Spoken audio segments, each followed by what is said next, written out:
all you cool cats and kittens. Later on today, you and I are grading Super Tuesday 2. Spoiler, there is a new NXT champion. However, it is not General Zod. I know.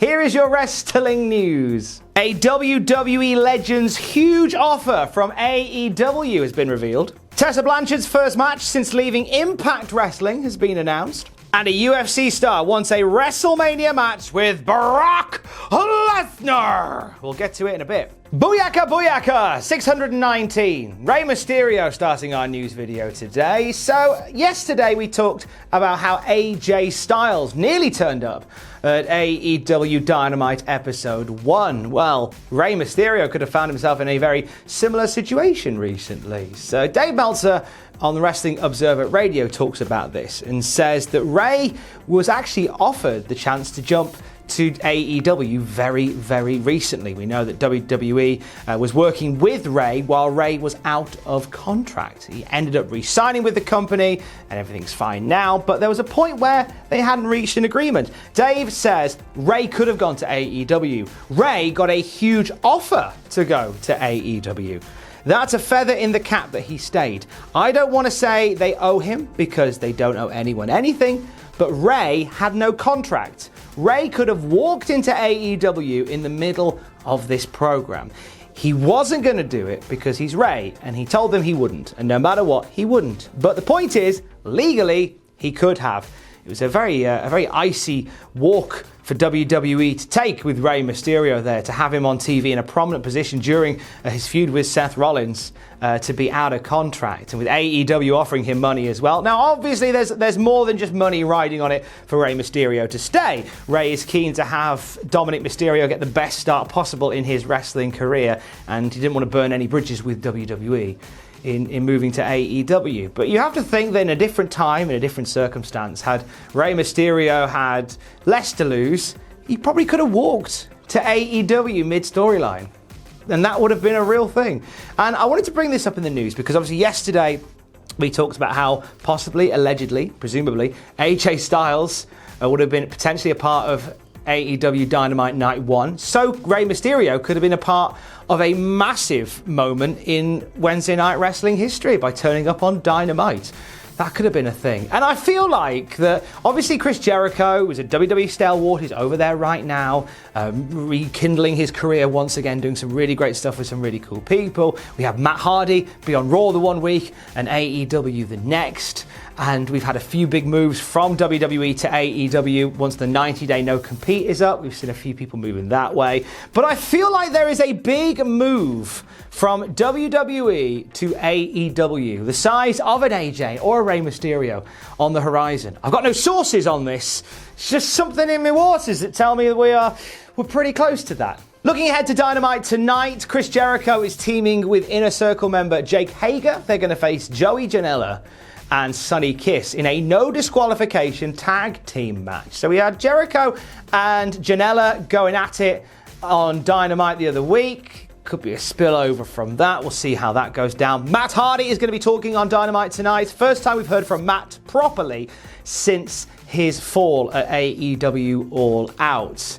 The talk about him being injured, and there were concussion conversations that went around. So we'll hear from Matt tonight on Dynamite. Jon Moxley is going to be talking as well after his successful title defense against MJF. And we have the TNT Championship on the line as Mr. Brody Lee defends against Dustin Rhodes. That fire promo from Rhodes really lighting things up ahead of this particular match. Oh, and also Kip Sabian is getting married, and we're finding out his best man tonight. A wrestling wedding. What could possibly go wrong? Oh, hang on.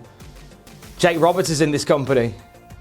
Kip, mate, don't invite Jake to the reception. You'll end up with a snake in your boots. Jack is going to give you everything that happened from AEW Dynamite tomorrow on the Cultaholic YouTube channel, where you are right now. Look at that. Isn't this nice? On AEW Dynamite Graded. Tessa Blanchard's first post-Impact Wrestling appearance goes down in the next couple of days. Tessa Blanchard became the Impact World Champion just before the pandemic hit, and then she stepped away. She wasn't a part of the tapings for several months. She apparently refused to do promos and stuff to hype a championship match coming up. She then refused to go to the pay-per-view.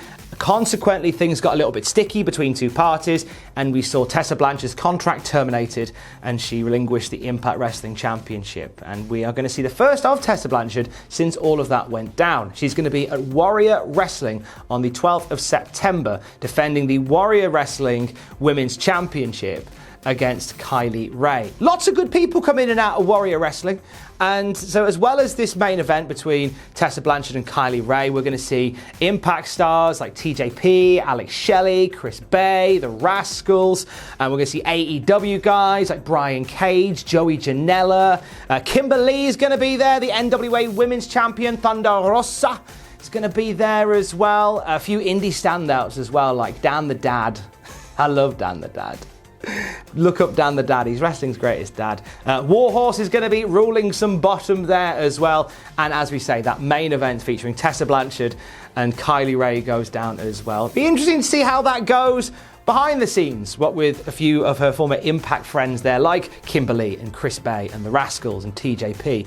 And her opponent for the night, Kylie Ray. Be interesting to see how things are between Tessa and the Impact folk. You'll be able to watch that whole show from Warrior Wrestling on Fight TV on the 12th of September. Update on Ivar from the Viking Raiders following his dive and his throwing up of the X's on Raw. It was during that 8-man tag team match where Ivar seemed to hurt himself after a dive outside the ring. The match was cut short. Those doctors attended to Ivar on the outside of the ring. The real name Todd Smith, Ivar, has tweeted out saying, "From the bottom of my heart, thank you to every single friend, family and fan who reached out to me. My heart is truly touched from all the love and support. Still figuring it all out, but I'm working hard to recover and be better than ever. Love you all." Sending big love to Ivar. Best beard in wrestling. Don't even at me. Lots has been said this week about WWE's social media policy that's coming in. It was on Friday where it was announced that they'd be severing ties with Twitch and Cameo and such. Wrestlers would have to now seek out deals through WWE's protocol if they're going to use WWE's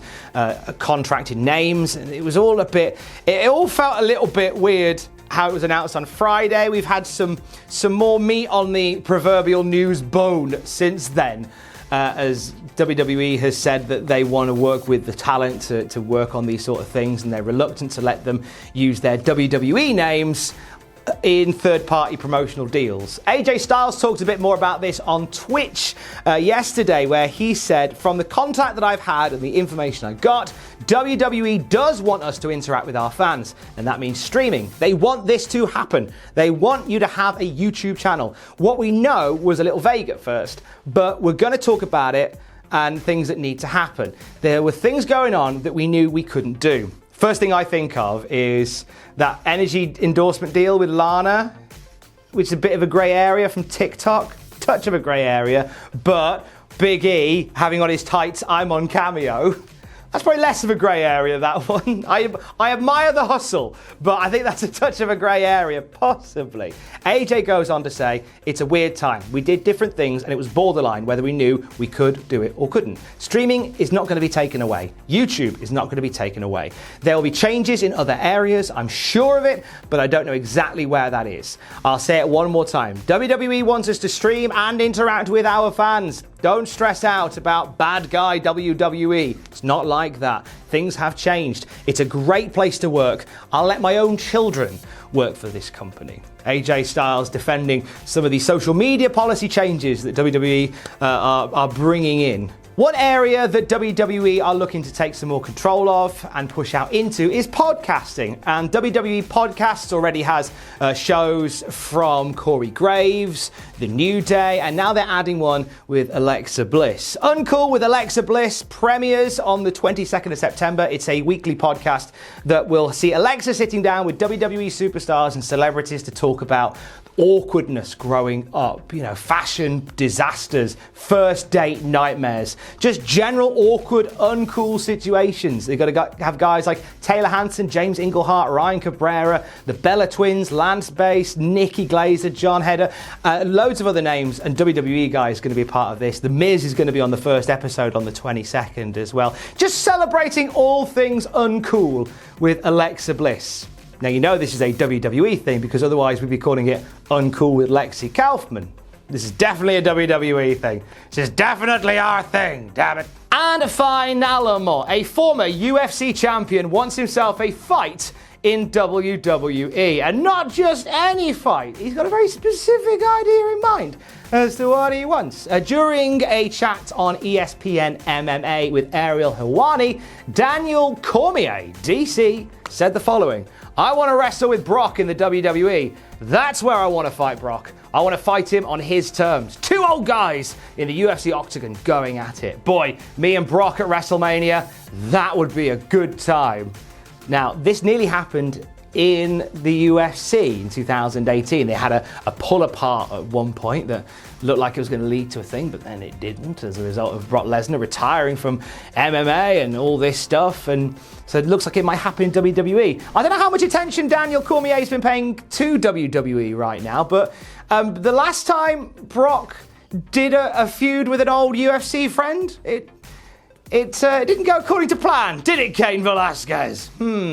And also, Brock Lesnar's kind of not in WWE right now. He's a free agent. But you know what? It wouldn't blow my mind that this ends up happening at WrestleMania. In fact, it wouldn't surprise me if somebody from WWE headquarters read this quote from Daniel Cormier, opened up their copy of Microsoft Paint, and started designing a WrestleMania poster already. That's what it might look like. I made that myself. Stick that on a lamppost near you. WrestleMania will sell out in no time. NXT Super Tuesday 2 graded later today. Stay safe. Love you, bye.